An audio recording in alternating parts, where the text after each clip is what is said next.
Good morning po. Nakabalik na ba yung mga nawawala?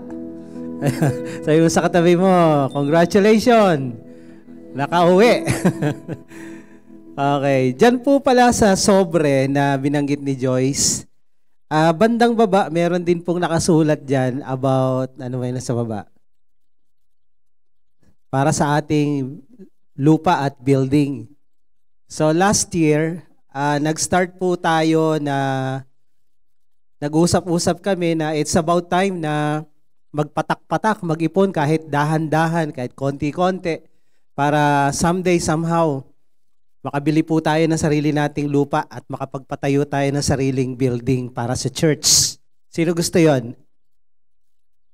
Sabi ko nga, siguro, makita pa natin yung katuparan, pero ang kapakinabangan nito ay nasa ating mga anak na siguro, mga apo, kung hindi pa babalik si Lord. So nag-start po kaming magbigay at so far nakakolekta na po tayo ng mga 80,000. Okay, 80,000. So konti na lang po kulang kasi ang target po natin 50 to 100 million. Konti na lang. Kaya pag-pray nyo po, kaya yan, nandiyan yan, nakalagay, kagaya nga sabi ni Joyce, maraming nakalista dyan sa sobre na yan, pero hindi yan required. Huwag kayong matakot na, ang dami namang hinihingi dito. Hindi po. Voluntarily, kung gusto mo, naka-extra ka, nakadampot ka ng 10 million kanina, Lord, yung kalahati ng 10 million, 5 million sa'yo. So ilan na lang, kung 100 million ang target natin, konti na lang, di ba? Kasi lupa pa lang, 50 million na po ang halaga. Building pa. Kaya ganun po kalaki yung tina-target natin. So yung maliliit na hakbang natin, hindi natin mamamalayan yan. Pag mayroong nag-offer na somewhere lang dito na medyo may lupa, may pang-down tayo. So yun po yung goal. Kaya tingnan nyo yung sobre na yan and we encourage you every Sunday, magdala kayo ng ballpen kung walang maibigay yung mga ushering. Pero sabi ko sa kanila, bilihan nyo sila ng ballpen. Para may bit-bit sila, ilagay nyo po dyan. Ngayon, in case, ayaw nyong palagay yung pangalan nyo dahil naniniwala kayo na pag nagbigay, kailangan secret. Okay lang yun. Walang problema. Pero mas maganda kahit walang pangalan, ilagay nyo pa rin yung amount. Okay po ba yun? So, sino gusto magkaroon tayo ng sariling church building? Ayan. Makikita nyo po yan sa baba ng sobre. Kaya every Sunday, if you want, nakahiwalay po yan sa operational expenses natin dito. Iniipon natin yan na balang araw, makakabili po tayo. Amen? Ayan, para pag may Manila Film Fest, hindi tayo nasa 8 o'clock. So, yun, pag-pray po natin yan. Okay, so, lahat po ba nakapagpasalamat na kay Lord sa kanilang mga Bible study? Sino yung nakapagpasalamat na? 3 things. Taas nga yung mga kamay. Ayan. So sa walang Bible study, hindi kayo nakapagpasalamat. Kaya anong solution po natin dyan? Humanap po kayo ng Bible study. So this year, ang goal po natin, walang uma-attend dito sa Sunday na walang Bible study na ina-attendan.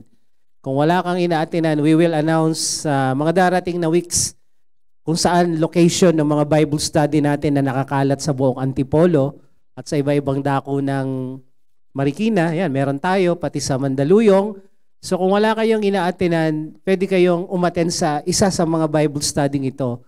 Or you can start a new one. Okay? Humingi kayo ng tulong sa amin, sabihin nyo, gusto namin magpabukas ng Bible study sa area namin, merong 5 tao, 10 tao doon. So kung may mga ganong bilang, pwede na tayong mag-start. Marami po tayong Bible study leaders na tinitrain. Kaya mag-volunteer po kayo. Okay? Kasi pag wala kayong Bible study, you miss a lot of things na ginagawa dito. Hindi kayo nakakasabay. Kagaya niyan, yung 3 things na yan, kanino mo i-share yung 3 things mo kung wala kang Bible study? Haharap ka sa salamin at sasabihin mo, ito yung 3 bagay na pinapasalamat ko kay Lord. Kaya lang, nakakatakot po yung kinakausap ang sarili. No? Delikado yun. So yun, may maraming bagay na kailangan natin. Kaya, we will announce yung mga Bible studies natin at yung mga gusto pang magpabukas ng Bible studies. Okay? At isingit ko na lang din po, sino po dito yung may mga kamag-anak sa Japan? Taas ang kamay. Patingin nga po yung mga kamay. Ayan. Pag-pray nyo po yung mga kamag-anak nyo sa Japan. Dahil we are planning na magbukas ng Bible study sa Japan. Dahil kami po ay merong multiple entry, di po namin kailangang mag-apply ng visa para makapasok ng Japan. So, ang Japan po ay kasama sa mission target ng Juhia Masinag. Japan, India, Indonesia, China, at saka yung maps na Maldives, Andaman, Pakistan, Sri Lanka, Nepal, Andaman, and Bangladesh. Ito po yung mga target ng church na to kung hindi nyo alam. So alam to ng mga leaders. So kaya kami nakailang balik sa Maldives dahil naghahanap kami ng tiyempo. Paano ba makaka-penetrate dito na bawal ang Christianity doon? 100% Muslim. Pinagmamalaki nila yon. So Japan is open para sa amin dahil mag-piso per lang kahit every month pwede kami pumunta ron. So kung may kamag-anak po kayo, ipag-pray nyo at i-encourage nyo na, uy, baka gusto mo mag-Bible study.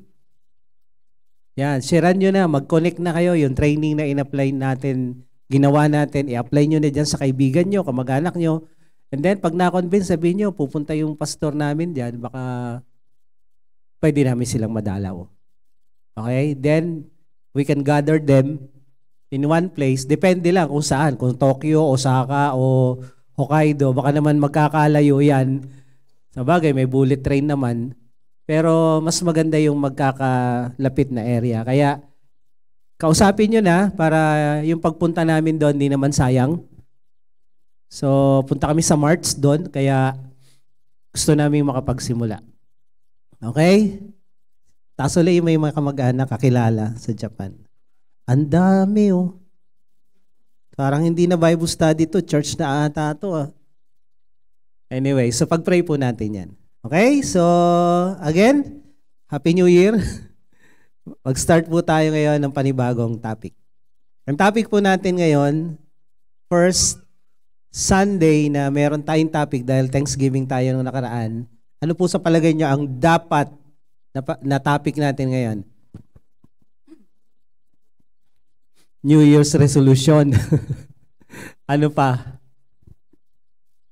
Ano pa po? Pwede pong manghula ngayon, hindi babatuhin. Sabi nila, pambihira. Pumunta nga kami dito para makinig. Ba't kami tinatanong? Sabi mo sa katabi mo, gising.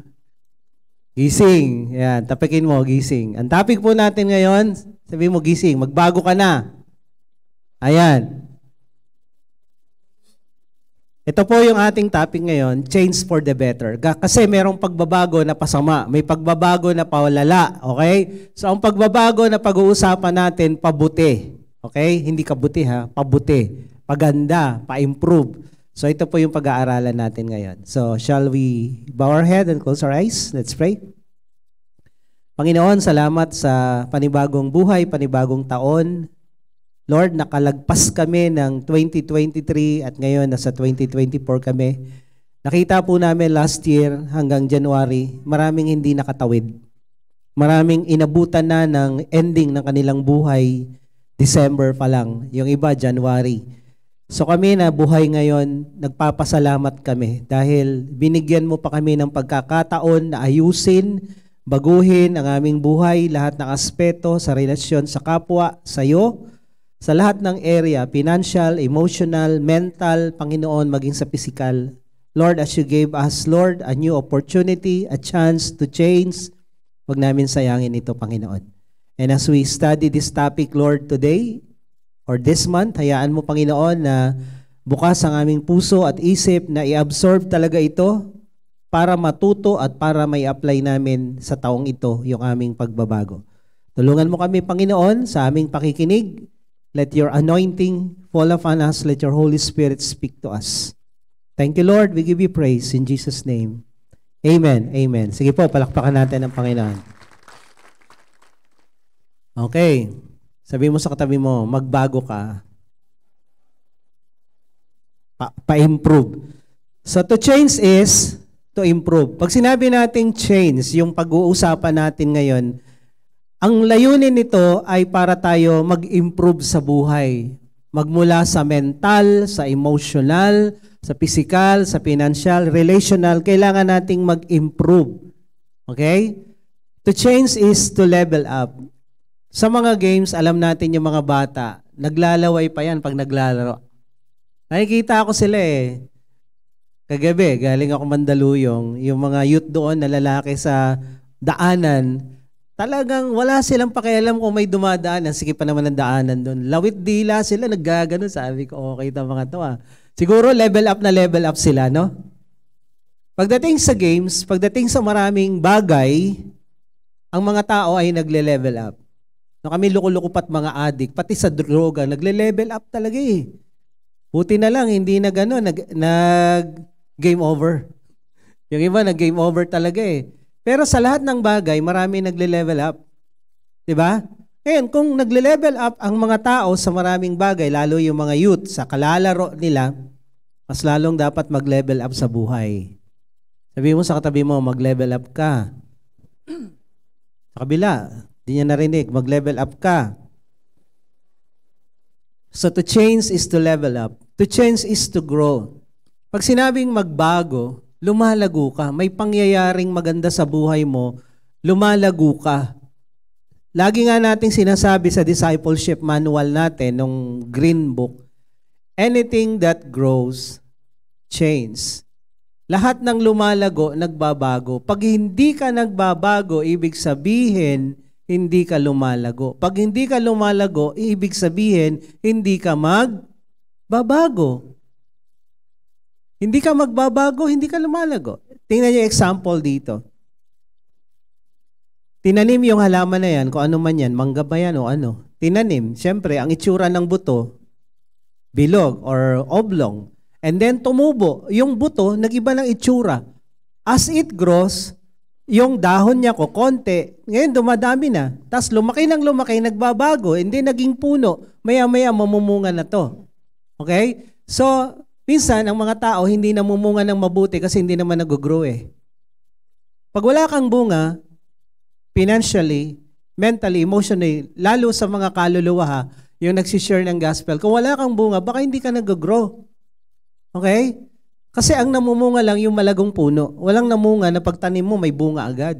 So when the tree or halaman ay naggrow, nagbabago ang itsura. Kamatis, pag tinanim mo, ilan ang dahon? Pag tumubo? 2. Paglipas ng 1 linggo, ilan na dahon? Ilan na? Ha? 4 na, di ba? After another week, ay marami na yan. So tuwing lumalago, ang halaman nagbabago. Kahit sa bata, di ba? Tingnan niyo yung mga bata, yung mga baby. Pag silang ng baby, uy, kamukha ni ate, di ba? O ni kuya. Paglipas na ilang buwan, uy, kamukha ni mami. Di ba? Nag-iiba yung mukha nila. Paglipas na ilang buwan uli, 1 taon na siguro, ay, kamukha ni daddy. Di ba? Correct? Ba't ayaw niyo sumagot? Paglipas pa uli na 1 taon, ay kamukha ng kapitbahay natin. Joke lang. Joke lang yun. Nag-iiba yung mukha eh. Nag-iiba yung mukha.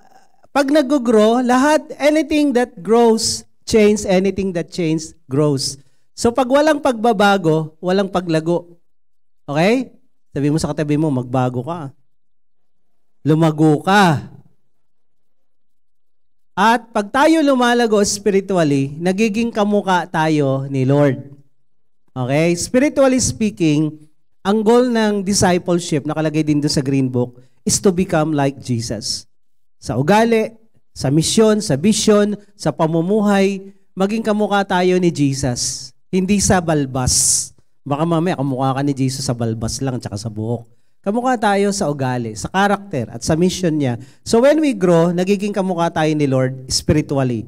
Sa bawat aspeto ng buhay natin, pag tayo lumalago, financially, kunyari, lumalago ka financially, dati ang kinikita mo lang ay ilang digits ba? 2 lang? Ilan? 5 digits, di ba? Yan naman ang minimum eh. Biglang nagiging 6 ka na? Di ba? Magkano na yon? Pinakamababa ng 6 digits. 100,000, di ba? And nag-grow ka financially, naging 7. Minimum ng 7 digits. 1 million. So yun yung ibig sabihin, may pagbabago. Pag lumalago, nagbabago. Okay? Emotionally, dati pikon ka, patol ka ng patol, patola ka. Di ba? Konting kibot, inaaway mo asawa mo, inaaway mo anak mo, inaaway mo lahat. Kasi patola ka nga eh, di ba? Okay, di ka na patola, opo ka na. Opo, opo. So nag-grow ka, nagbabago yung iyong buhay. Ngayon, there are groups of people na walang pagbabago. Okay? Sana wala tayo dito. Sa 3 lang ang klase ng mga tao na ayaw o hindi talaga nagbabago. Number 1, yung mga taong perfect na. Meron ba dito? Na talagang sobrang kabanalan niya. Pag pumapasok siya dito sa SM, kung gano'n siya maglakad, tapos may halo sa ulo. Pag nakausap niya yung mga kapatiran at saka yung mga usher, peace be with you. And also be with you. Tapos may pambasbas pa siya. So, pag ganyan ka kabanalan, wala ka nang babaguhin, meron ba dito nun? Hindi na nagkakamali, ni minsan sa isip, salita, sa gawa. Wala. So, X tayo rito. So, therefore, kung hindi ka perfect, dapat nagbabago ka. Sabihin mo, dapat nagbabago ka pa.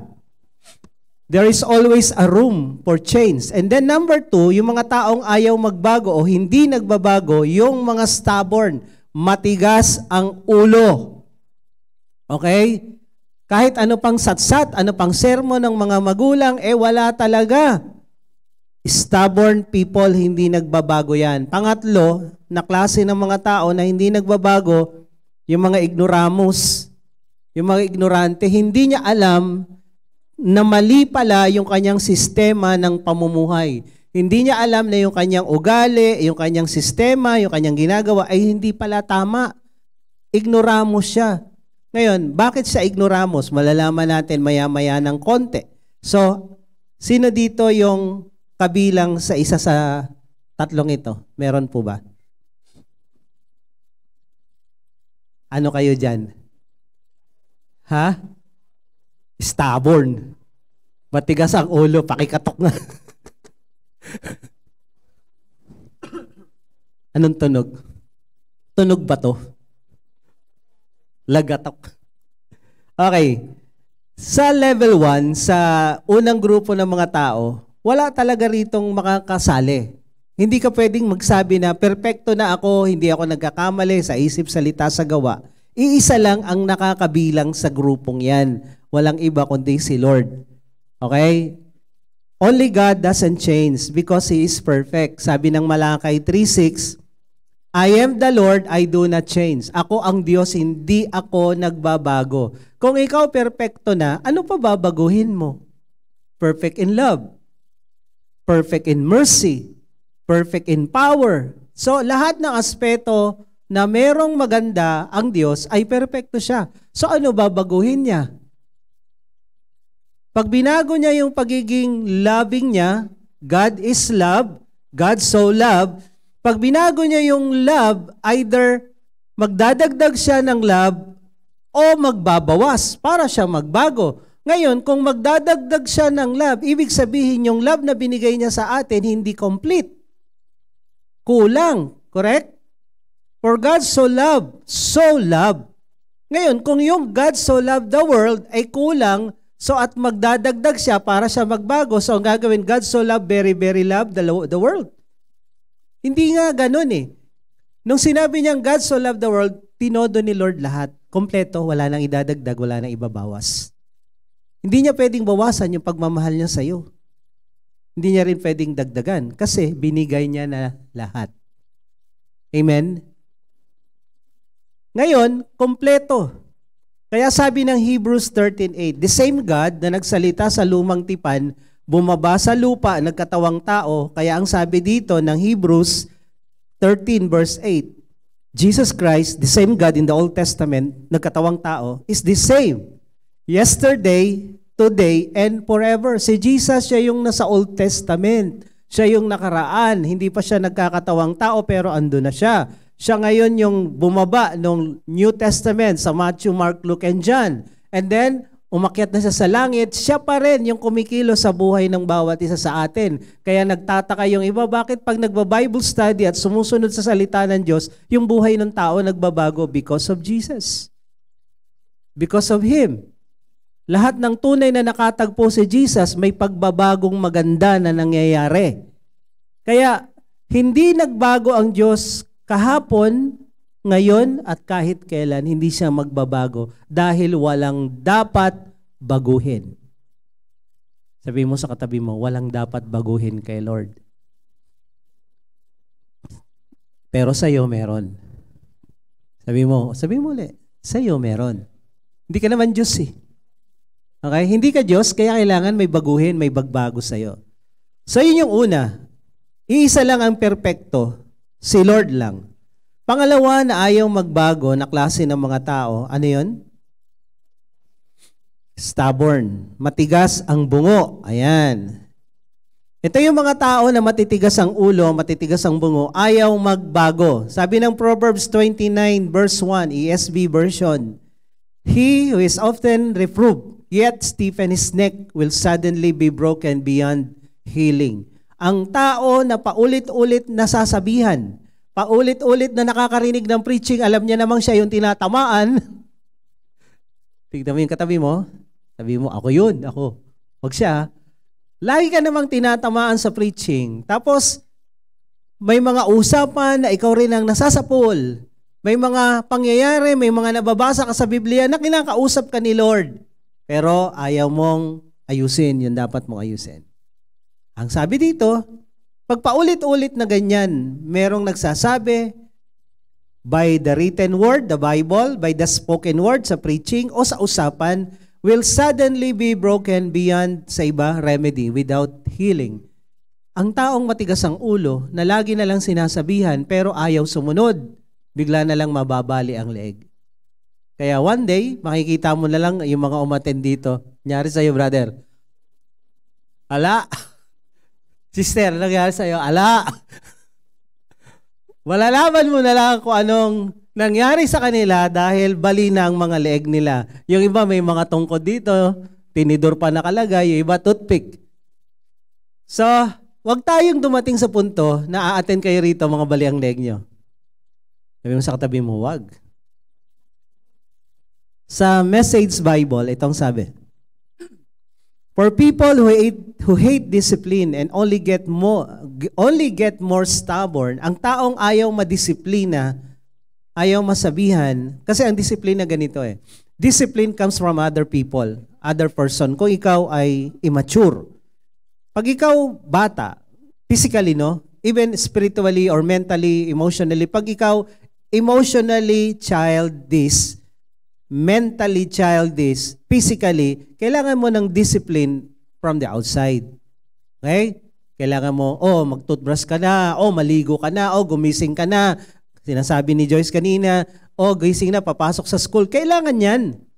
Pero pag ikaw matured na, hindi mo kailangan na external. Dapat yung discipline mo internal, within.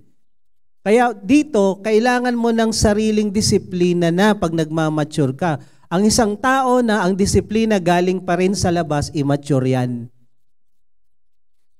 Tanungin mo yung katabi mo, immature ba ako?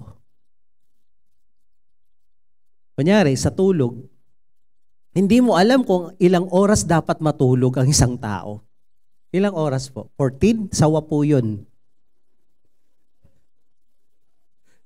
10, buhaya yun. Ilan? 8 hours. Okay? Ang minimum sa pag nagkakaedad daw, 7 or 8, lalo sa mga busy people. So kung yan pa lang di mo na alam, wala kang disiplina sa tulog mo at gising mo. Ako, tulog ko, ngayon, medyo nag-improve na. 2:00 na ng madaling araw ako nakakatulog ngayon. Minsan, 3:00. Dati, 4:00. Pero ako, laging +8. Kung 2 o'clock ako natulog, +8, anong oras gising ko? Anong oras? 10. Natulog ako ng 3, +8. Natulog ako ng 4, +8. Anong oras ang gising ko? 12. Sasabi, ay grabe naman yan, 12 ang gising. Teka lang, anong oras ba ako natulog? Kung ikaw natulog ng 12, 12 ka pa rin gumising, ay yan. Tulog sawa yan. Tapos nakapulupot ka pa ng ganun, no? Sa sobrang lamig, talagang sawang-sawa ang dating mo. Tapos bago ka natulog, lumamon ka pa. Di ba? Wala pang digest. So, ang disiplina po ng mga immature, external. Pero ang disiplina ng mga matured people, internal. May sarili kang kusa. Kaya ako, pagpatak ng 8 hours, automatic gising ako. Gumigising yung sistema ko. Naglalagay din ako ng alarm pag may mga important na lakad, pero usually, ramdam ng katawan ko, naka 8 hours ka na, gumising ka na. Yung iba, 8 hours, kulang pa. Another 8 hours. Kaya sabihin mo sa katabi mo, disiplina. Disiplina ang kailangan para ang tao ay yumaman. For people who hate discipline and only get more stubborn, there'll come a time, a day, when life tumbles in and they break. But by then, it will be too late to help them.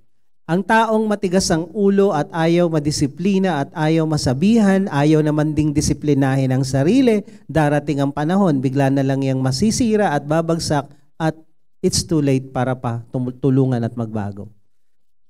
There is a point of no return. There is a point of no more repair sa buhay mo pag matigas ang ulo mo.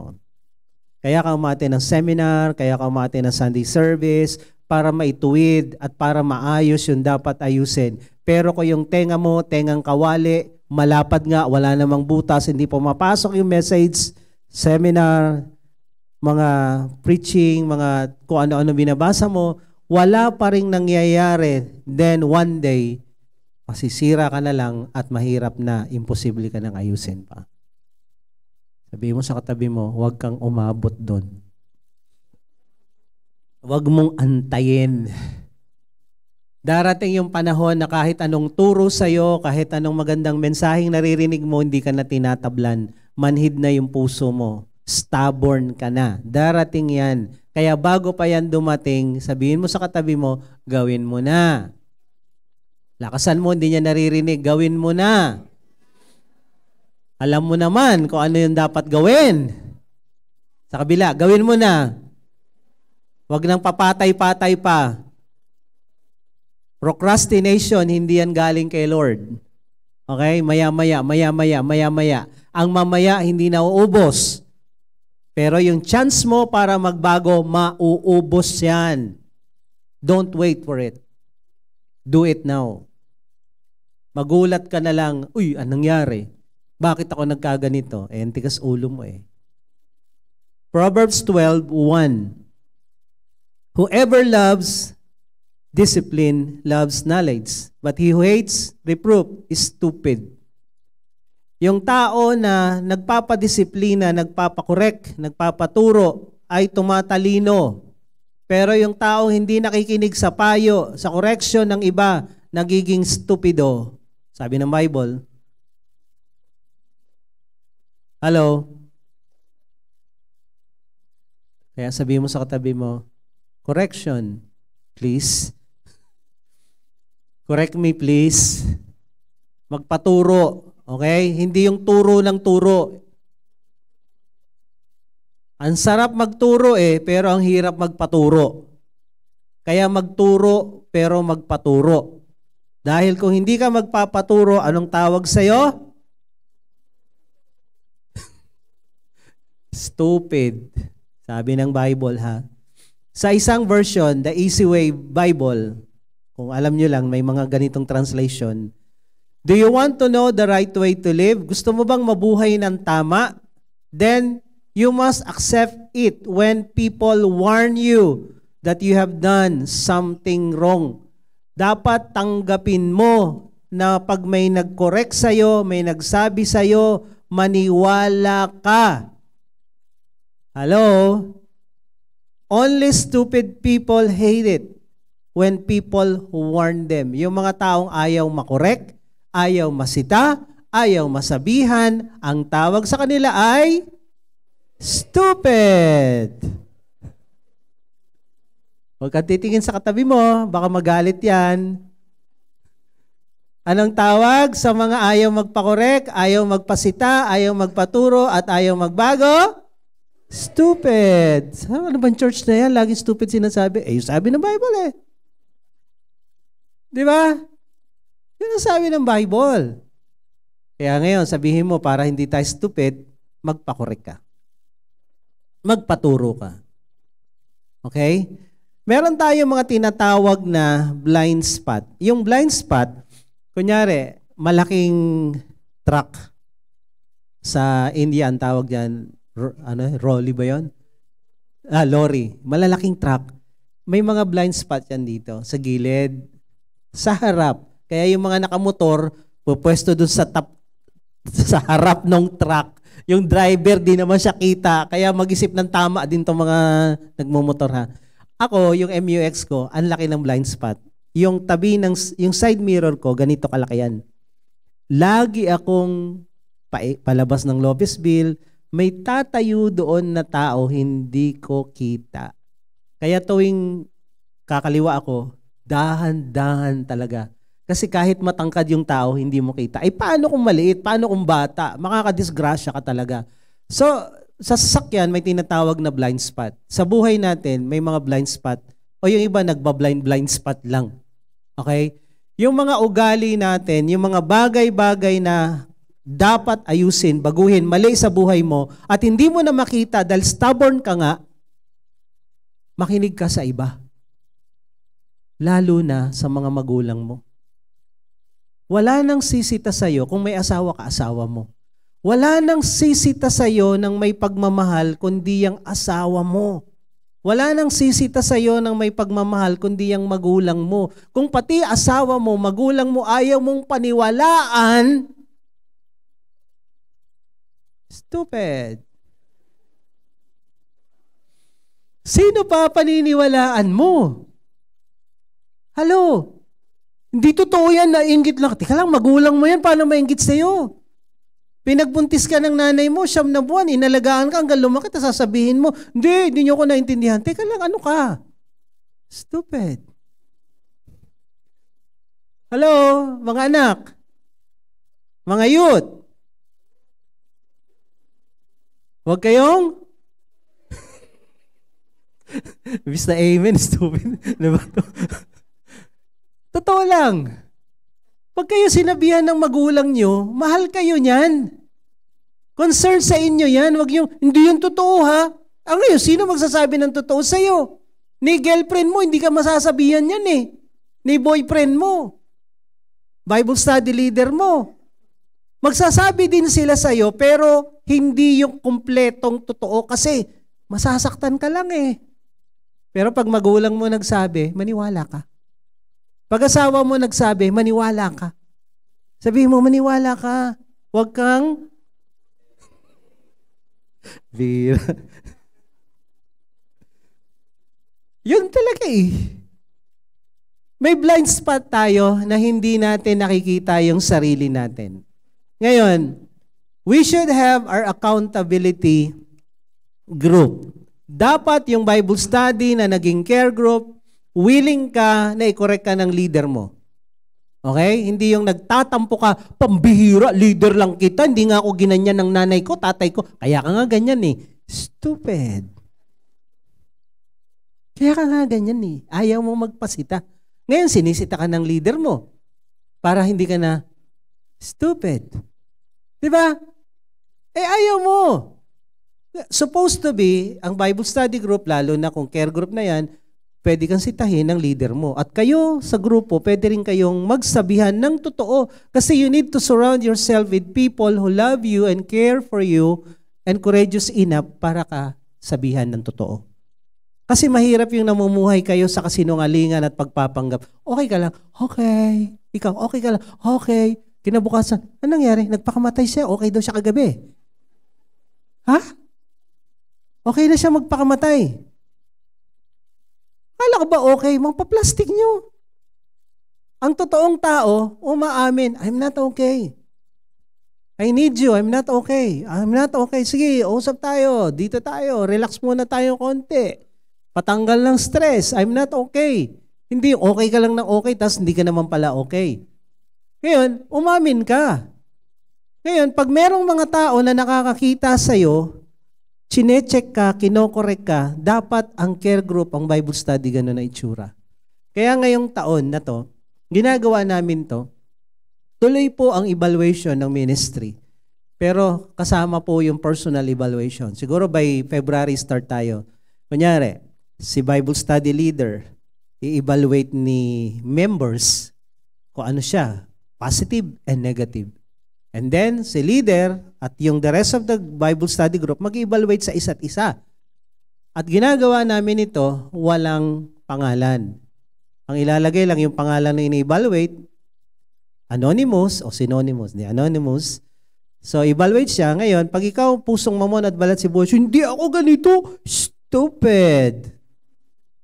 Ayaw mo umamin, lahat na sila nagsabing ganyan ka, sasabihin mo pa, hindi nila ako naintindihan. Mga ano yan eh, mga butaw yung mga yan. Mga mahihinang nila lang yan. Ako, pag ganyan ka talaga, ang tawag sa iyo ay? Yun. Wala ditong? Wala dito yun dapat. So, kailangan natin ng mga tao na nagmamahal ng tunay sa atin, nagmamalasakit, malakas ang loob na i-correct ka. Hindi lang magulang, hindi lang asawa, hindi lang kapatid, pati yung kasama mo sa Bible study dapat. Sa ministry. Kaya gagawin po natin ito this year. Ibabalik natin itong personal and ministry evaluation na hindi natuloy last year. Dapat lang naman ngayon talaga ito gawin. So, be ready. Sabi mo, humanda ka. Malalaman mo ang katotohanan. At ang katotohanan ng magpapalaya sa iyo sa pagiging stupid. Sabi ng Proverbs 27 verse 5 to 6. Open rebuke is better than secret love. Yung pinagsabihan ka, kinorek ka, nirebuke ka, o pinagalitan ka, sabihin na natin, mas maigi na yan kaysa naman yung mahal kita pero ayaw kitang saktan. Okay? Nakita ko yung asawa mo, may kasamang ibang babae, pero ayaw kitang saktan, kaya hindi ko sasabihin sa'yo. Lumipas ang maraming taon, nasira yung relasyon, kasi mahal mo siya, ayaw mo siyang masaktan. May mga magulang, ayokong pagalitan yung anak ko, ayokong sermonan, ayokong paluin yung ayokong masaktan. Oh, yung anak mo, lumaking demonyo. Kasi ayaw mo masaktan. Minsan, kailangang masaktan para umayos at tumino ang isang tao. Amen? Sabi mo sa katabi mo, minsan kailangang masaktan. Hindi lagi, hindi araw-araw, at least once a week. Kailangan. So open rebuke is better than secret love. Faithful are the wounds of a friend, but the kisses of an enemy are deceitful. Nasugatan ka dahil tapat na nagsabi sa iyo yung Bible study leader mo, yung magulang mo, yung kapatid mo, yung asawa mo, girlfriend mo, boyfriend mo. Totoo, nasaktan ka. Pero yung sugat na yon kailangang gawin kasi merong nakabaon sa, kunyari, nasa lubsob ka. Kailangang hiwain para matanggal yan. May sugat ka, may shrapnel ka, may kung ano dyan, kailangang sugatan ka para matanggal eh. So ngayon, pag ikaw naman ay binobola-bola ng mga kalaban mo, alam mo, ang pogi-pogi mo, ang ganda-ganda mo, alam mo, ang bait mo, pautang nga. Ito mga ganito, pinagbobola ka lang, hindi totoo sinasabi. Yung mga taong nagmamahal sa'yo, totoo ang sasabihin yan sa'yo. Sabi mo sa katabi mo, kaya makinig ka. Hindi yung pagmasama yung naririnig mo, nagagalit ka. Sa Amplified Version ng Proverbs 27, 5 and 6, better is an open reprimand of loving correction than love that is hidden. Mas maigi na yung bukas, tapatan na sinasabihan ka dahil mahal ka kaya ka kinokorek. Kaysa naman yung hidden love. Faithful are the wounds of a friend who corrects out of love and concern. Tingnan niyo yung word correction out of love. Love and concern. Laging ganito, we need people na may concern sa atin, na totoong nagmamahal sa atin, na iko-correct tayo. Pag hindi ka na kino-correct, delikado ka na. Kaya sabihin mo sa katabi mo, magpa-correct. Para hindi Humina na. The kisses of an enemy are deceitful because they serve his hidden agenda. Yung mga kaaway, yung mga hindi totoong nagmamalasakit sa'yo, hindi sasabihin yung totoo kasi wala naman silang paki sa'yo. Okay? Kaya pag ikaw pinakialaman, matuwa ka dahil ibig sabihin, mahal ka. Okay? Ngayon, kung totoo yung sinabi sa'yo, lalo na kung 2, 3 na nagsabi na ganyan ka, malamang totoo yan. Kung isa lang ang nagsabi, minamarites ka lang, siguro, wag ka maniwala. Pero i-consider mo rin. Pero kung 3 na ang nagsabi sa'yo, tatay mo, nanay mo, kapatid mo, o asawa mo, Bible study leaders mo, pag ganyan na karami, ibig sabihin totoo na yan. Ngayon, pag hindi ka pa rin nakinig, sabi rito, after you insist on your stubbornness, you will become ignorant. Kinurek ka na, sinabihan ka na, marami na nagsasabi na ganyan ka, pero ayaw mo pa rin. Dito pumapasok yung ignorance. Hindi ka na stupid, ignoramus ka na talaga. Nag-level up ka na. The ignorant person doesn't want to change. Ephesians 4:18, ESV version. They are darkened in their understanding, alienated from the life of God because of the ignorance that is in them due to their hardness of heart. Tigas ng ulo eh. Tigas ng ulo, tumigas na yung puso. Ngayon, dahil ayaw makinig, ayaw masabihan, paulit-ulit nang narinig yung preaching na yan. Laging sapu, laging tama. Wala pa rin. So, tumigas na yung puso, tumigas na yung ulo, stubborn.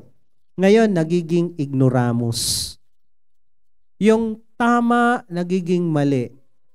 Yung mali, nagiging tama. Ngayon, anong mangyayari? 2 Thessalonians 2:10-12. Because they refuse to love the truth, ayaw nilang sundin yung totoo. Ayaw nilang sundin yung tama. Ayaw gawin. And so, be saved. Therefore, God sends them a strong delusion. Yung word na God sends them a strong delusion, pinabayaan na sila ng Diyos sa kanilang kahangalan. Pinabayaan na sila ng Diyos sa kanilang maling paniniwala, maling sistema. Dahil sinabi yung totoo, sinabi yung tamang gawin, ayaw. O, sige, sabi ni Lord, bahala ka sa kahangalan at kastupiduhan mo. You will live with stupidity for the rest of your life. Tapos, itong taong ito, feeling pa niya ang galing niya. Feeling pa niya ang talino niya. Kasi, kakaiba ako, genius ako, kayo, mga ordinaryo lang kayo. Meron siyang sistema na hindi katulad ng sistema ng iba. Alam nyo, merong tinatawag na God's design. Kunyari, inaral natin God's design for the family. Correct? Pag yung design sa family sinira mo, kunyari, ginagawa yan ng mundo ngayon, na ang design ng Diyos, lalaki, babae, mag-asawa at magbuo ng pamilya. Sinisira yan. Lalaki sa lalaki, inaproban na nga sa ano eh. Inaproban na nga sa Vatican na basbasan yung pagsasama na yan. Dinadahan-dahan lang nila. Basbas muna. Pero sa susunod yan, kasal na talaga. Iyan ay direct kontra sa prinsipyo ng Diyos na ang kinakasal, lalaki lang at babae lang. Ngayon, ikakasal kapwa lalaki, kapwa babae. So ito ay direct atake sa Diyos at sa salita ng Diyos. At pag na-approval yung Shoki bill, Sogi, kulong ako pagkatapos kong sinasabi to. Kulong ako. Hindi ako pwede magsalita ng ganito. Hindi ko pwedeng ituro ang Bible na kukontra sa paniniwala nila. So ang Bible ay mali. Dapat magbago ang Biblia, magbago ang Diyos kasi sila hindi magbabago. Itong malaking kalokohan ng mundo. Ayaw magbago ng mga stupidong ito. Si Lord dapat magbago. Yung Bible baguhin kasi hindi kami magbabago. Mali po ang sistema ng mundo ngayon. Tayo ang dapat magbago, ma-inline tayo sa prinsipyo ng Diyos. Dahil yun ang mabuti, yun ang tama, yun ang nakakaganda sa iyo at sa pamilya mo. Di tayo pwedeng si Lord magbago. Hindi nga magbabago ang Diyos eh. I change not, sabi niya eh. Sabi mo sa katabi mo, ikaw ang magbago. Dahil ang Diyos hindi na magbabago yan. Perpekto na yan. So ngayon, sabi dito, pinadalahan sila ni Lord ng strong delusion so that they may believe what is false. Kaya nga, kung ano yung God's design, sundin natin. Kunyari, yung mga damit na suot nyo. Ang design talaga ng damit na to, ang neck, dito ilalagay ang neck at lalabas yung ulo natin. Dito, ang tawag nito, sleeves. Dito lalabas yung braso natin. Tapos dito yung tiyan. Subukan mo na pagpalitin ng lahat ng ito. Ibahin mo yung design kasi iba utak mo eh. Dito mo ilagay yung ulo mo. Oh, dito. Tapos yung kamay mo dito sa baba. Tapos sa leeg doon yung kamay. Nakaganon ka oh. Ngayon, sabi mo, this is my style. Pero normal ka ba? May normal eh. God is a God of order. God is a God of normality. Kaya nga may tinatawag tayong abnormal. Kasi subukan mo na yung ulo mo dito tumubo sa tagiliran mo. Tapos yung paa mo dito sa leeg. Mukha kang gagambang pilay, di ba? May normal eh. Kung ano yung normal, doon tayo. Ang ginagawa ng mga stubborn people na nagiging ignorante, hindi, ito yung gusto ko, ganito ako, ito yung sistema ko, wala akong pakialam sa inyo. Teka lang, pag ikaw anak ng Diyos, normal ka. Sabi mo sa katabi mo, normal ka dapat. Normal ka mag-isip. Normal buhay mo. Normal ka magsalita. So hindi naman sinasabi ng Biblia na, oh, makiayon kayo sa sistema ng mundo. Bagkus tinuturo nga ng Romans 12:1-2, huwag kayong makiayon. Alam mo yung normal, kasi ang ginagawa ng mundo, less normal, above normal, abnormal. Tayo, nasa gitna lang tayo. Kung ano yung sinasabi ng Bible, kung ano yung design ng Biblia, doon tayo. Huwag tayong babawas, huwag tayong dadagdag. Bawal magdagdag, bawal magbawas sa Bible. Sa election nga, bawal yan, lalo sa Biblia. So, yung mga taong nag-iisip na, hindi, ganito ako, teka lang, nagiging abnormal ka pag pinilit mo yung sistema mo. Dahil ang normal yung sa Biblia. Ngayon sasabihin ng mundo, kayong mga Christian ang abnormal kasi hindi kayo gumagaya sa sistema namin, yung sistema nilang mali. Sa tingin ng mundo, tayo abnormal. Totoo lang kasi sinusunod natin ang Biblia. Pero sa harap ng Diyos, tayo ang normal. Amen? Sila hindi. Kaya pag sumunod tayo sa prinsipyo ng Biblia, tayo ay normal sa harapan ng Diyos. Ngayon, itong mga tao na ayaw sumunod, stubborn, nagiging ignorante, sabi dito, God sent them strong delusion so that they may believe what is false. Pinaniniwalaan na nila yung mali. Hindi, ito ang tama. Kahit siya lang ang gumagawa niyan, sabihin niya, kayo lahat mali. Naku, grabe na yan. Strong delusion. Isang deception na mas upgraded. Strong delusion. Kumbaga, wala nang katalinuhang natira sa taong ito. And then sabi rito, in order that all may be condemned who did not believe the truth. Bakit sila pinabayaan ng Diyos? Kasi ayaw nilang tanggapin yung katotohanan. Ayaw nilang paniwalaan. But had pleasure in unrighteousness. Gusto nila yung mali. Kaya darating yung punto, kahit ka pa nag-church dito, Sunday by Sunday, pero hindi mo sinusunod yung naririnig mo, darating yung punto, hahayaan ka na ni Lord. Nandyan ka pa rin. Nagsisimba ka pa rin. Pero, hindi mo na maramdaman si Lord na kinakausap ka. Dati lagi mo mong ako na naman ang topic ni Pastor. Pinatatamaan na naman ako. First time ko palang umaten, ako agad topic. Tapos siguro kinuwento ko nung nag-invite sa akin. Yan yung laging tanong dito eh. Kinuwento ba ako dyan? Bakit ako topic, kararating ko lang? Sorry po, hindi po namin kayo kilala. Pag ikaw nakaramdam ng gano'n, ibig sabihin mahal ka ng Diyos, kinakausap ka niya. Hanggang nararamdaman mo pa na kinakausap ka ng Diyos, hanggang tinatamaan ka pa, yung pagmamahal ng Diyos nararamdaman mo pa. Pero pag hinayaan mong laging gano'n, mamamanhid yung puso mo. Mamamanhid yung spirito mo, yung tenga mo, na darating yung punto kahit nakaupo ka dyan, wala nang dating. Hindi ka na kinakausap ni Lord kasi magaan na yung tenga mo, hindi mo na naririnig. Hindi ka na nako-convict, hindi ka na tinatamaan kasi nagsawa na si Lord sa'yo, pinabayaan ka na. Huwag mo hintayin yun. Dahil pag dumating yun, hindi mo na nararamdaman, dahan-dahan, papunta ka na pala ng impyerno, pati yung init, hindi mo na rin nararamdaman. Naalala niyo yung kwento ng palaka? Nilagay sa tubig na malamig, enjoy siya. Hininaan yung kalan, binuksan, naging maligamgam. Dahan-dahan, yung katawan ng palaka nag-a-adjust sa heat. Hanggang dumating sa boiling point, nag-i-enjoy pa rin siya doon sa mali niyang kinalalagyan. Yun ang kinamatay niya. Ganon din ang kasalanan. Ganon din ang stubbornness. Dahan-dahan kang sinusunog ng impyerno habang buhay ka pa. Kaya habang nararamdaman mo pang kinakausap ka ni Lord, sumagot ka na ng yes, Lord. Amen? Sabi mo, sumunod ka na. Habang nararamdaman mo pa, habang naririnig mo pa, dahil darating yung punto, hindi mo na maririnig yan. Nakaupo ka dyan, pero wala. Uuwi ka, wala. Ang pagsisimba, routine. Ang pag-attend dito, requirements, habit. Pero pag-uwi mo, parang walang nangyari. Don't wait for that. Kaya sabi mo sa katabi mo, nauna. Gawin mo na. The prudent sees danger and hides himself, but the simple, the ignorant, go on and suffer for it. Ang taong matalino, alam niya na mali to.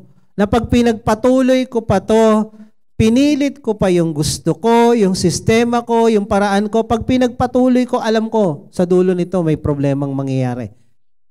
May masamang mangyayari. Hindi maganda ang dulo nito. Kaya ang ginagawa ng matalinong tao, tinitigil yon, nagbabago. Pero yung taong stupid, tinutuloy niya at sa dulo nasisira siya. NLT, a prudent person foresees danger and takes precaution. Kita nitong taong ito na merong pangit na kahihinat ng tong ugaling ito, sistemang ito, kaya babaguhin niya. Pero the simpleton, the ignorant, goes blindly on and suffers the consequence. Kaya nga, may blind spot. Pag may nagsabi sa'yo na ganito ka, maniwala ka. Lalo na kung magulang mo yan, asawa mo yan, pamilya mo yan, o leader mo yan. It will save you from distraction. Now, the question is, makaka-escape ba tayo sa pagbabago? Pwede bang hindi? Pwede bang stagnant? Pwede bang constant lang tayo? Ano lang tayo? Okay na ako dito. Ba't kailangan ko pang mag-level up? Hindi naman ako magle-level down. Okay na. Nakakapagod na yung ginagawa namin ngayon. Okay na ako dito. Pwede ba yon? Bakit hindi? The moment you stop growing, you start dying. If you don't grow, you die. Ang halaman na hindi na lumalago, may sakit na yan, mamamatay na yan. Dalawa lang ang pwede mong gawin. You keep on growing and you start dying. Kaya sabi dito ng isang Greek philosopher, si Heraclitus, change is the only constant in life. Ang change hindi nagbabago. Change never change. Change is keep on changing. Walang permanent sa mundong ito. Okay? Kunyari, yung anak mo, anak, ang cute-cute mo at the age of 2, huwag ka na magbabago, to ka na forever. Hindi mangyayari yun. Di ba? So lahat nagbabago. May mga bagay na nangyayari, nagde-deteriorate yung mga gamit, walang permanent sa mundong ito. Ang permanente sa mundong ito ay pagbabago lang. Change is the only permanent. Change is the only constant in life. Kaya pag wala tayong choice. We need to change. At dalawa ang change na pwede nating gawin. Dalawa lang. Dahil change is happening in two ways. Change constantly happen in two ways. Number one, we change by decision. Nagbabago ka dahil dinesisyonan mong magbago. You lead to improvement. Itong pagbabagong ito, it leads to improvement. Ito yung tinatawag na positive change. Yung isa namang pagbabago, by disregard, kapabayaan mo. It leads to deterioration and negative change. Kung may gagawin ka para mag-improve yung spiritual life mo, nagseryoso kang mag-devotion, basa ng Bible, mag-pray, mag-commit kay Lord, gusto mo i-improve yung finances mo, nagsikap ka, dumiskarte ka, nag-sideline ka, nag-ipon ka, marami kang gagawin. You need to decide to do. Pero kung wala kang gagawin, magbabago ka pa rin. Kunyari, huwag ka nang magtrabaho for the rest of your life. May magbabago ba sa buhay mo? Yes. Wala kang pambiling damit. Wala kang pambiling pagkain. Di ba? Wala kang pambiling sabon. Di ka na maliligo. Maraming mangyayari. Sabi dito sa Proverbs 24:30 hanggang 32. I passed by the field of a lazy man, by the vineyard of a man lacking sense. And behold, it was all overgrown with thorns, and the ground was covered with nettles, and its stone wall was broken down. Sabi dito ni Solomon, dumaan ako sa lupain o tahanan ng isang taong tamad. Okay? At nakita ko yung kanyang taniman ng vineyard o yung kanyang palayan o kung ano man, ay tinubuan na ng mga dayami, kung ano-anong mga halaman na hindi dapat na doon. At yung kanyang pader ay wasak. Ito ay kapabayaan. Ibig sabihin, noong unang panahon, itong taniman ng taong ito maayos, maganda, umaani siya ng maayos, and then yung bahay niya, hindi wasak, maayos tingnan. Pero dahil nagtamad-tamad siya, nag-procrastinate siya ng 10 taon higit, nagtulog-tulog at walang ginawa sa buhay. Ang sabi ng author ng Proverbs, lumala. Nag-disintegrate, nagkaroon ng deterioration, ng negative change, yung bahay at yung buhay nitong taong ito. Pag wala kang gagawin sa buhay mong pagsisikap, magbabago ka pa rin. Pasama. Sabi mo sa katabi mo, pasama. Pag wala kang ginawang diskarte, pag wala kang ginawang desisyon sa buhay mo, magbabago ka palala. Pero pag dinesisyonan mong magbago, magsikap, magsakripisyo, mag-aral ng gusto, dumiskarte, mag-sideline, maging mabuting tao, maging mabuting anak, mabuting asawa, then if you decide, you will grow, you will change for the better. Kaya dalawang pagbabago, may gawin ka o wala kang gawin. Either magbabago ka pa rin. Kaya lang, mamili ka kung anong klaseng pagbabago ang gagawin mo. Kaya sabi dito, then I saw and consider it, I look and receive instruction. Nung tiningnan ko to, nagkaroon ako ng katalinuhan, natuto ako na hindi pala pwedeng magpabaya sa sarili. Sabi mo sa katabi mo, hindi pwedeng magpabaya sa sarili. Bawal ma-depress. Okay? Kasi ang mga taong nagdi-depress daw, pinababayaan yung sarili. Hindi na naliligo. Hindi na nagtututbrush. Hindi na gumigising. No joke. Dumadating yan sa buhay natin, but you need to fight. Okay? You need to fight dahil most of the depression kagagawa natin, no? Hindi natin matanggap yung mga pangyayari sa buhay natin kaya tayo nadidepress. Pero kung kaya lang nating tanggapin na lahat ng bagay pinapahintulutan ng Diyos, hindi man sa Kanya galing yan, sa demonyo man galing ang masasamang bagay, pero makakalipas din tayo dyan. Dadaan lang tayo dyan. Hindi tayo ma-stuck up dyan. Makakalipas din tayo sa mga bagay-bagay na hindi magaganda. So we need to decide to change. Sabi mo, decide to change. Okay, dalawa yan, no?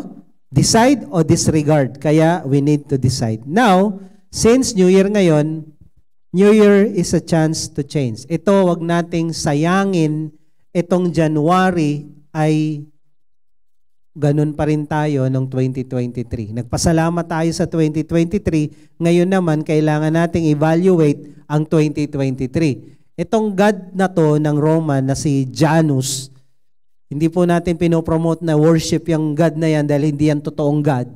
Kaya lang, yung kanilang paniniwala na itong God na to sa Roman religion, si Janus is the God of beginnings, kaya nga January, at siya rin yung gates, transition from last year, 2023 to 2024, siya yung transition, at siya rin yung time, duality, doorways, passages, frames, and endings.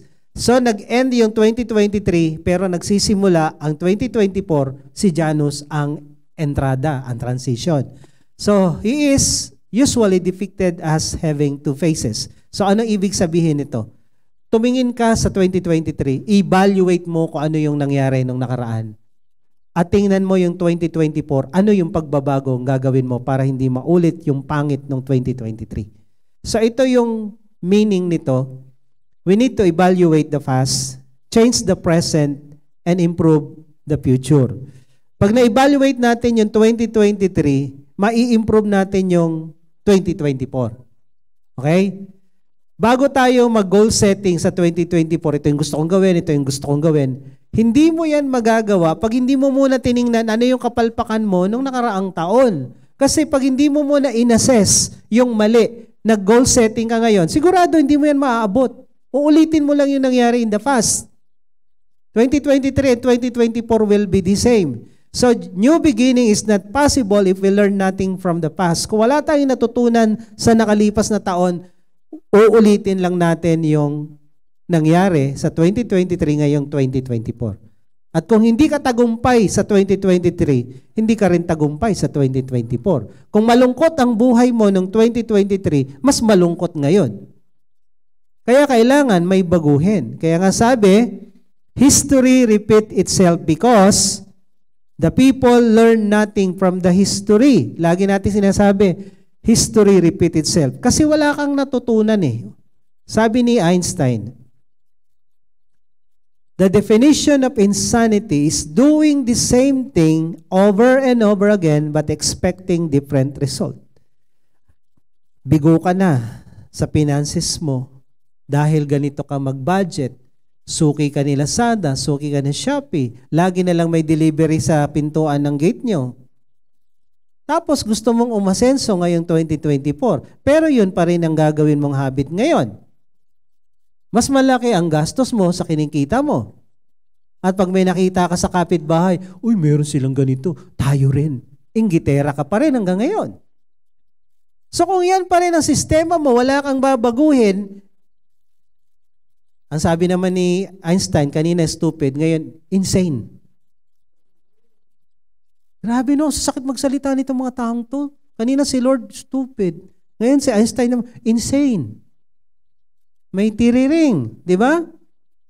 Pag uulitin mo pa rin yung sistema mo ngayong taon, may tiriring ka. Bigo ka sa pag-ibig. Bakit ka bigo? I-assess mo. Hello? Nakailang ligaw ka na? Ilang ligaw ka na? 3 dosena. Sablay lahat. Tapos yun pa rin ang sistema mo. Namimigay ka pa rin ng bulaklak ng katuray. Hindi na uso yan. Digital flower na. 399 yung singsing mo. At 299 ba? Hindi, iba yun eh. Diba? Matuto ka sa pagkakamali. Hello? You need to improve. Kasi do not repeat the same mistake twice. Pag inulit mo yung kamalian mo, again, insanity ang tawag doon. Okay? So identify what needs to be changed, decide to change it, and ask God for God's grace and power to change. Matuto tayo sa nakaraan. Ito. Dito ako magtatapos. Matuto tayo sa pagkakamali at sa mga failures. Nino, number 1, ikaw. Lahat tayo nagkakamali, lahat tayo may problema, lahat tayo hindi pa perpekto. Dahil kung perpekto na tayo, hindi na tayo magbabago. So dahil hindi tayo perpekto, kailangan nating magbago. So, you learn from your own mistakes. Sabi lagi, a wise person learn from his own mistakes. Ang problema, kung hindi ka umaamin ng mali, kung stubborn ka, stupid ka pa, insane ka pa. You have the complete package of a moron. Ayaw mong tumanggap ng mali eh. Paano ka matututo? So you need to accept, sablay ako rito. Paano mo malalamang sablay ang isang bagay? Pag hindi nag-turn out na mabuti. Finances, wala kang pera. Hindi mo naabot yung financial goal mo. So may problema ka. You need to admit the fact na hindi mo naabot, may problema ka. Emotionally, lagi ka na lang nagdadrama, lagi ka na lang nag-iimo, lagi mo na lang naisip, umpo ko kaya ulo ko dito. May problema ka emotionally. Aminin mo. Hello? Relationship sa kapwa-tao o sa love life. Hindi ka magtagumpay-tagumpay. Ano problema? Aminin mo problema mo. Ang sabi dito, a wise person learn from his own mistake. Evaluate mo sarili mo. Ano ba mali ko? Hindi yung, bahala sila. Ayaw nila, wag. Take it or leave it. O, leave it. Hello? Tapos, ang magiging paborito mong kanta, nobody likes you, no one besides you.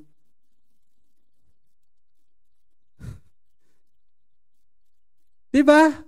Kasi no one likes you. May sarili kang sistema ng buhay at pag-uugali. You need to learn from your own mistakes. Sabi mo sa katabi mo, umamin. Ang umaamin, umaayos. Ang hindi umaamin, stupid. Insane.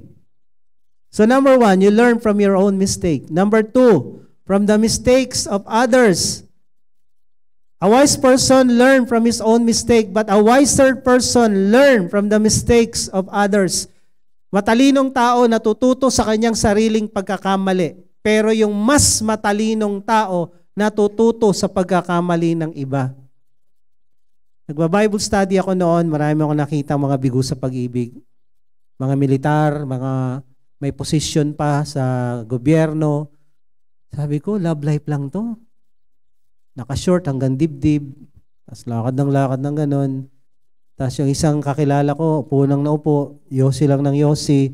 Pinabayaan yung sarili dahil iniisip niya yung inaunsyami niyang pag-ibig nung nakaraipas na 30 taon. Sabi ko, yung pagiging emotional sa February topic natin, love, no? Mga youth, wag kayong absent, ha? Ako, emotional din ako nung kabataan ko, eh. Pero I need to change. Dahil itong buhay na to, walang patutunguhan. Nakita ko yung mga taong to. Sabi ko, kawawa naman to. Kapopogi naman. Pwede namang maghanap ng iba. Bakit nilublob sa kabiguan yung sarili? Walang natutunan tong mga to sa sarili nilang pagkakamali. Ako natuto sa pagkakamali nila. Pagpapastor, ang dami kong mga pastor na kakilala na nabigo.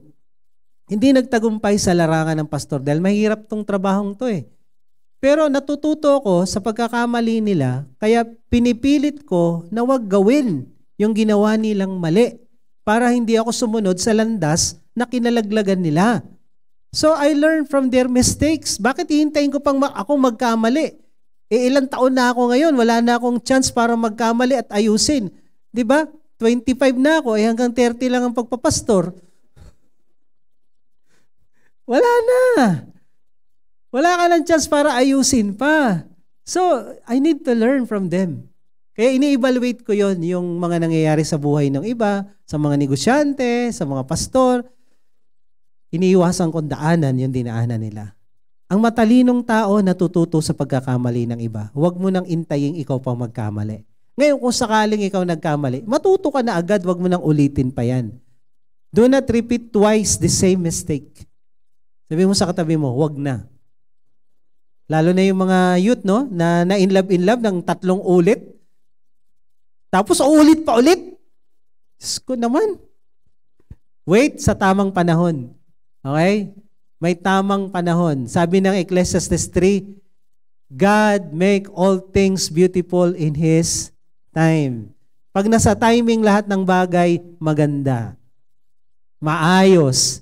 Kaya yung relasyon na wala sa timing, ang gulo. Ang pangit. Okay, titingin sa katabi mo, pangit mo, kaya wala pala tayo sa timing. Walang ganunan dito, ha. Wala. Kaya pag tama ang lahat ng bagay, lalo doon sa mga nag-aaral, mag-aaral muna kayo. Pag nakagraduate na kayo ng kolehiyo, tsaka kayo mag-isip ng ganyan. So you learn from the mistake of others. Lastly, failures are the key to success. Lagi ko itong tinuturo. If you learn something from it. Pag ikaw nabigo, hindi yon final. Failure is not final. Sabi nga ni John Maxwell, when you fall, when you fail, bumagsak ka, pick something from what you experience, stand up and move on. Bumagsak ka, damputin mo yung lesson sa pagbagsak, tuloy lang ang lakad. Dahil lahat ng failure, pag may natutunan ka, susi yan sa tagumpay sa susunod na lakad mo. Kaya mas marami kang kapalpakan, mas marami kang susi sa tagumpay. Yung mga nagtagumpay na tao, kami, ang dami naming palpak sa buhay, ang dami naming failures, ang dami naming mistakes na ginawa, pero we learn. Natuto kami at binago namin yon. Ngayon, yung experiences namin sa pagkakamali, nagiging susi namin ngayon para magtagumpay sa buhay. So, hindi nangangahulugan, ay, nabigo ka, nagkamali ka, wala ka ng pag-asa. No, matuto ka doon at magbago ka. Pag binago mo yan, uunlad ka pa rin sa buhay mo. Amen? Kailangan may matutunan ka. Amen? Sige, palakpakan natin si Lord. So, bago ako mag-closing prayer, panoorin lang natin tong video na to. Yung mga kasingidad ko, alam nila tong song na to eh. Mga youth, pakinggan nyo to ha. May mga lyrics dito na hindi applicable sa inyo. Palitan nyo ng, kunyari, yung lagi ka naglalasing, lagi ka nagdodota, lagi ka nag-ML. Sa mga misis naman, lagi ka nagsa-Shopee, lagi ka naglalasada. Sa ano, so pakinggan po natin tong song na to, then I will pray.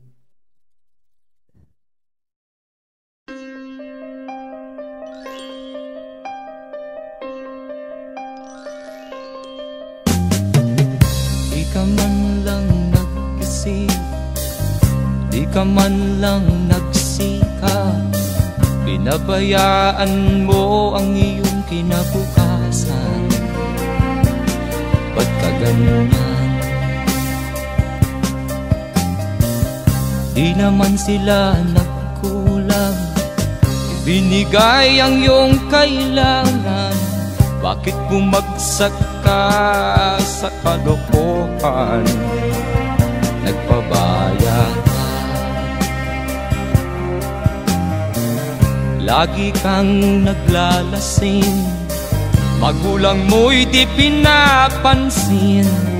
Nais lang naman nila'y sa iyong kabutihan.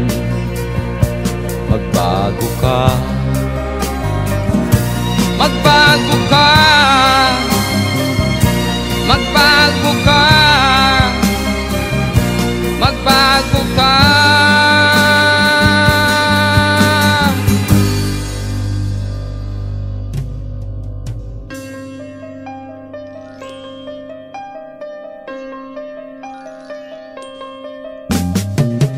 Kung lalagi kang ganyan, ikaw ay walang pupuntahan. Baka umabot ka hanggang sa kulungan. Mag-isip ka, di ka ba naaawa sa iyong mahal na ama't ina? Nabibilang na ang kanilang mga araw. Magbago ka, magbago ka, magbago ka, magbago ka.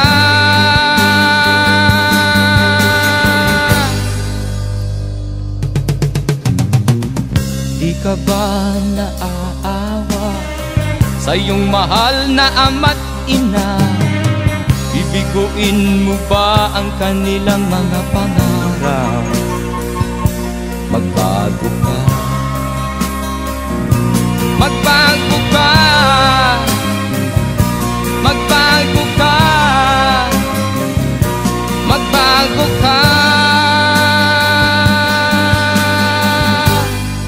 Nang di ka magsisi sa huli.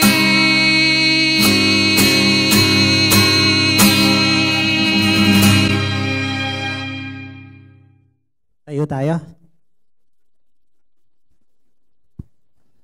Sino po yung ngayon lang naka-attend dito? Taas po yung mga kamay. Ayan, magayway po, magayway. Pwede po kayo bumaba dito. Pagpipray lang po namin kayo, tapos na tayo. For the closing prayer, gusto lang namin kayo ipag-pray. Punta po kayo dito sa harapan. Tayo kayo dito, harap kayo sa akin. Dalahin nyo na po yung mga gamit nyo kung meron at kung may nag-invite, pakisamahan nyo sila. Ayan. Welcome po kayo sa Jesus Our Hope International Assemblies. Kami po ay isang Christian group na walang itinataas kundi si Jesus lang. At wala po kaming tinuturo kundi kung ano lang yung nakasulat sa Biblia. Kagaya nung nakita nyo kanina, lahat yon ay may verse, may evidence tayo, this is from the Bible. Kaya naniniwala po kami na yung mga pagbabago na tinuro natin kanina, hindi yun possible kung wala si Lord sa buhay natin. Hindi yun pwedeng maganap kung wala si Jesus sa puso natin. Sabi ng 2 Corinthians 5:17, if anyone is in Christ, he is a new creation. The old has gone, the new has come. Kung sino mang nakipag-isa kay Kristo, siya'y nagiging bagong tao, bagong nilalang. Kaya nga, kung wala si Jesus, imposible itong mga tinuturo dito. Kailangan po natin si Lord, kailangan natin si Jesus sa puso natin, kailangan tanggapin niyo si Jesus. Para sa mga nandirito na dati, kayo ay tumanggap na kay Jesus, yung pagbabago, posible yan. Desisyonan nyo lang. Okay? Para naman sa mga bisita natin, kailangan magsimula tayo na si Jesus makapasok sa puso natin. Pwede po ba tayong mag-pray? Just bow your head. Close your eyes. At habang tayong lahat ay nakayukot, nakapikit, taas lang po natin yung isang kamay natin sa Diyos, simbolo ng surrendering our lives to Him. Nagsasabi tayo, Lord, gusto kong magbago. At ang pagbabago sa iyo nagsisimula. Habang nakataas ang ating kamay, sumunod po kayo sa panalangin ito. Sabihin niyo, Panginoong Jesus, Panginoong Jesus, sa oras pong ito, ako po'y lumalapit sa iyo. Ako po'y lumalapit sa iyo. Nagpapakumbaba. Nagpapakumbaba. Inaamin ko, ako isang makasalanan. At wala po akong magagawa. Para iligtas. Para ayusin. Para baguhin. Ang aking sarili. Ngunit Panginoon, ako po'y nananampalataya. Kaya ka namatay sa krus. Ay para tubusin ako. Patawarin. Linisin. Sa lahat-lahat ng mga kasalanan ko. Sa oras na ito, Panginoon, binubuksan ko sa iyo ang aking puso. Pinapapasok kita. Tinatanggap kita. Bilang aking Diyos, Panginoon, at tagapagligtas ng aking buhay. Kagaya ng pangako mo, ang sino mang makipag-isa sa iyo, nagiging bagong tao. Mula ngayon, ako ay bagong nilalang. At ang pagbabagong ito ay tuloy-tuloy na paglago at pag-improve ng aking buhay. Marami pong salamat. Ito po ang aking dalangin. Sa pangalan ni Jesus. Amen. Ako na lang po magpipray. Pwede ninyong ibaba ang inyong kamay. Patuloy tayong yumuko at pumikit. Dalangin ko, Lord, sa mga anak mo na lumapit dito sa harapan. Hindi tsamba, hindi aksidente na nandirito sila ngayon. Tinakda mo to. This is a divine destiny for them, Lord. Alam mo kung ano yung mga pinagdadaanan nila ngayon. Alam mo yung sitwasyon ng buhay at pamilya nila ngayon. Kaya Lord, dinala mo sila rito dahil may gusto kang gawing maganda sa buhay nila. Kaya dalangin ko, Diyos, ano man yung pinagdadaan nila. Ito man ay problema sa relationship, sa pananalapi, sa sakit o karamdaman. Ikaw ang Diyos na kayang tumugon sa lahat ng pangangailangan ng tao. Ikaw ang Diyos na manggagamot. Ikaw ang Diyos na nagpo-provide at gumagawa ng himala para sa iyong mga anak. Ikaw ang Diyos ng pag-ibig at kaayusan. Kaya dalangin ko sa mga anak mong lumapit dito sa harapan ngayon, patunayan mo sa kanila, Panginoon, ng iyong salita. Patunayan mo sa kanila ang iyong mga pangako, na ikaw ay tunay na Diyos na makapangyarihan sa lahat, na kahit ano pa man ang kanilang pangangailangan, kaya mong tugunin. Kaya Lord, I pray, you bless them. You embrace them, Lord, with your love and kindness and assurance na hindi sila nag-iisa sa laban ng buhay, kundi nandyan ka na ngayon. At ang pagbabagong ito ay nagsimula, Lord, ngayong araw na to, maging dun sa mga matagal nang umaattend dito. Sa mga mensaheng narinig namin, Lord, I pray na ito ay desisyonan naming magbago. Desisyonan naming gawin yung tama. Desisyonan namin na huwag kaming magtengang kawali sa mga correction, sa mga instruction, sa mga messages na naririnig namin every Sunday dito. Dahil, Panginoon, darating yung punto na hindi mo na kami kakausapin kung yung unang sinabi mo, hindi pa namin nasusunod. Kaya I pray today, we will decide to obey you. We will decide to apply immediately yung mga truth, Panginoon, na tinuro mo na sa amin, the truth that will set us free. You love us so much. You want our lives, Lord, to be the best. Gusto mo kami maging mabuting tao sa lahat ng aspeto ng buhay. Kaya Lord, nagpapasalamat kami dahil ngayong taon, everyone will decide to change for the better. We give you praise, Lord. We give you all the glory and honor. In Jesus' mighty name we pray. Amen and amen.